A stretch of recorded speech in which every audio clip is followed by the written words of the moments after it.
Hi, I'm Adam Kunzmiller with BGG TV, and we're at Gen Con 2015. I'm joined by Justin Gary from Stoneblade Entertainment. Hello. And we are here to talk about Bad Beets. Yeah, that's right. This is our newest release. It's not available in stores yet. It actually is going to be in stores on August 6th, so next week. But people can buy it here at Gen Con for the first time.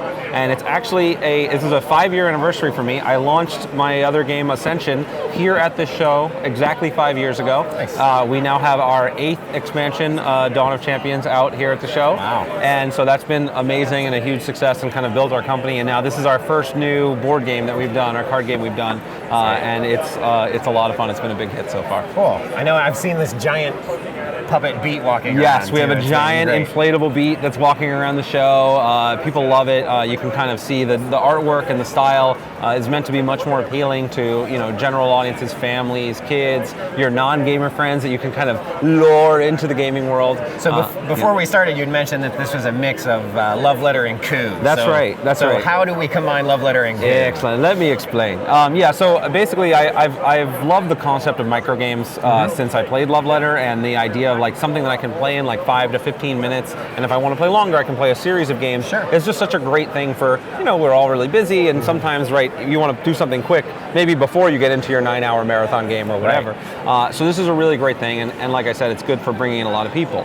So Love Letter kind of inspired me on that side, and the game takes about that length of play. And Coup, I really love the kind of bluffing, deception kind of thing, and that I've been wanting to make a game with that mechanic for a while. I feel like Coup is pretty cutthroat and can be, you can lose friends. Some bad blood. You can lose friends from that game. So I wanted to make a game that was more, Why would you assassinate me? So you get that bluffing element that comes from Coup, but the game is much more dynamic because unlike in Coup, where your cards are pretty static most of the time, in this one your cards are always changing. So you actually have a very dynamic game that moves pretty quickly. Everyone is in the game until the end, so you don't have people being eliminated and feeling bad. So I kind of try to take the best of both those worlds and bring them together. So what's a high-level overview of how it works? Yeah, so all of the players are kids at the dinner table, and you are trying to get rid of the beets off of your plate so that you can have ice cream. I'll show these over here. And the way you do that is there's a nice handy-dandy little reminder card here, which you can see probably from the top view a little better, that gives you have 4 different things that you can do. You can eat a beet, which is just a very straightforward one beet gone. Nobody can call bluff on you, but also not very efficient. You can share, which is going to get you 2 beets you can give to another player. You can feed the dog, which is getting rid of 3 beets because the dog is very hungry and likes to eat beets. And you can also, if you can guess a player's card, you can tattletale on them. And if you guess right, you get to give them 4 beets. Nice. And so those are the main things you can do during your turn. Now the beauty of the game is that when everybody's going to have 1 card in their hand, and you're going to get passed a card from the player to your right. You pick a card to keep, and you pass the other card to the player to your left. So you have a little bit of information share going on. And then when you say your action, your card's still face down. So unlike in Love Letter where you just play the card until it, you could totally be lying. So you can, if you think somebody's lying, you can call their bluff, in which case they have to reveal their card. If they were lying, then they lose their action, and you get to get rid of one of your beets because mom's happy you're keeping order at the dinner table.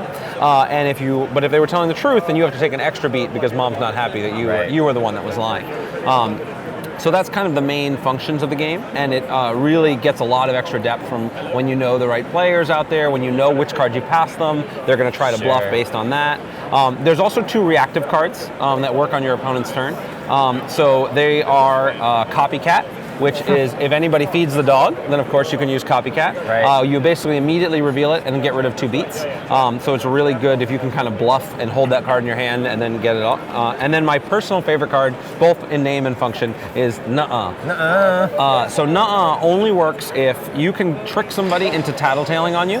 And you have the Nuh-uh. And you have Nuh-uh. And if you instead of them giving you 4 beets, you give them 4 beets. Wow. So it is the most dramatic moments in the game and really a lot of fun. I actually was playing this game with my family, and my mom, who just never lies, and I just was telling the truth throughout most of the game or whatever, got me so good with a Nuh-uh. It was a really great moment for me when my mom could lie to me so convincingly. It really brings families together. Cool. And how many players does this support? It supports 2 to 5 players, and it's ages 8 and up. You can have, really supports a whole range of people. And then it's only 15 minutes to play a basic game, but you can play a multiple games for best of three. And you have the ice cream tokens to track your wins at games. Now, there's another rule that's an advanced rule, which I normally don't talk about, but this is Board Game Geek. So where whenever you eat a beet, you can make any player discard a card, including yourself. So you can get rid of your own card and get a new one. You can make somebody else get rid of one. So it adds another layer of strategy for sort of more advanced gamers that you can kind of really manipulate what's going on and play it around. But the response here at the show has been amazing. People are constantly coming back and telling their friends. And it's only $15, so it's really light, easy purchase. You can see on badbeets.com, BADBEETS.com. We have a little video that explains the game, and you can pre-order it, or it'll be in stores next week. Great. Well, thank you, Justin, for telling us about Bad Beets. Thank you.